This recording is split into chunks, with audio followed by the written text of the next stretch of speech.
Welcome to the false start on the Pro Football Spot channel. The most boring event in football, the NFL Combine, is finally over. Free agency opens up next week, and the newest fantasy type game, Play the Draft, is kicking off. Am I going to talk about all of those things? Yeah, you better believe it. I'm Brandon Perna, and we're live.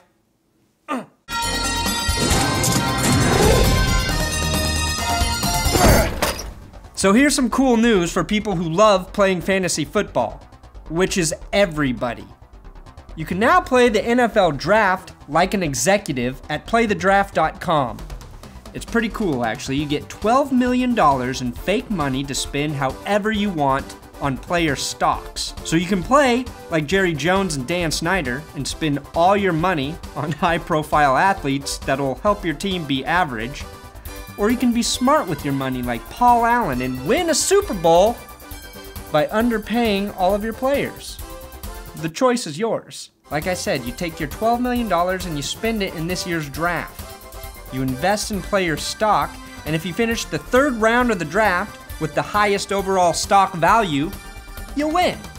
And I almost already spent all of my $12 million, putting me in 22nd place. You can go to playthedraft.com and start your own league, join a friends league, or play in Mel Kiper's challenge, the Draft Countdown, or FRX Insiders leagues. That's right, Mel Kiper has a public league there. Try to beat him. You won't, but you can try. And the most important fact here is it's free. Also, a little birdie told me there may be a fourth league coming very soon. A That's Good Broncos league. I love football, but I can't stand watching the Combine. I'd rather watch the Pro Bowl for 5 straight days than watch 1 hour of the Combine. The thing I love about the Combine is we learn things we already knew and then pretend to be shocked when we relearn them. Like, we learned that Jadeveon Clowney and Johnny Manziel are fast. We already fucking knew that. We learned that Blake Bortles is the only QB smart enough to seize an opportunity to throw against inferior quarterbacks like A.J. McCarron, Taj Boyd, and Jimmy Garoppolo, who's not related to Janine Garoppolo. Johnny Manziel will not be taken with the first pick in the draft. He's going to have a Colt McCoy type career and will fail in Cleveland or Oakland, where all average quarterback prospects go to die. We also learned that all the players at the Combine can bench press me 100 times, which to me is impressive because the elliptical machine kicks my ass. Finally, we learned that Michael Sam is still in fact gay.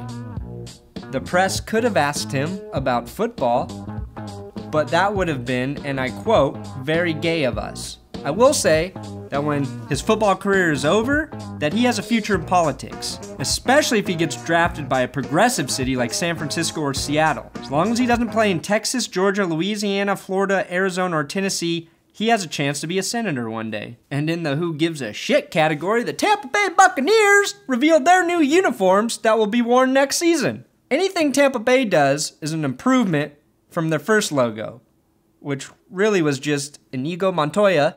My name is Inigo Montoya. Wearing a Pharrell hat. Free agency does definitely open next week. Free agency is my favorite time during the offseason. I love the draft, but there's more excitement in free agency because unlike college football, I know who plays in the NFL. So far, teams have been able to re-sign or give the franchise tag to many of the big-name players that I dreamed about having on my team. Brent Grimes signed a 4-year deal with the Dolphins, which begs the question, why the f would anybody still want to play in Miami? Hey Grimey, have fun playing another season where you try not to fall asleep every time you hear Joe Philbin talk. I'm not saying Joe Philbin's boring, but he makes Bill Belichick look like Don Rickles. Brian Orakpo, Jimmy Graham, and Greg Hardy have been franchised by their teams. Philadelphia Eagles pretty much re-signed their entire team except for Michael Vick. Honestly, until players start moving, I don't care about who stays with their current team. So stay tuned till next week when things shake up. And I promise, we'll be the last media outlet to give you the breaking news of who's going where and who's getting paid.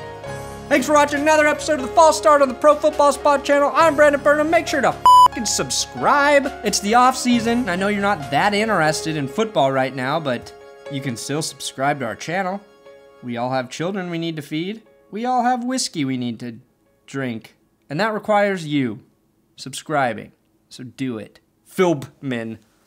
Joe Philbin. I'm not saying Joe Philbin's boring. I'm not saying Joe Philbin's boring. I'm not saying Joe Philbin's boring. Oh my God. Nobody's more boring than Joe Philbin.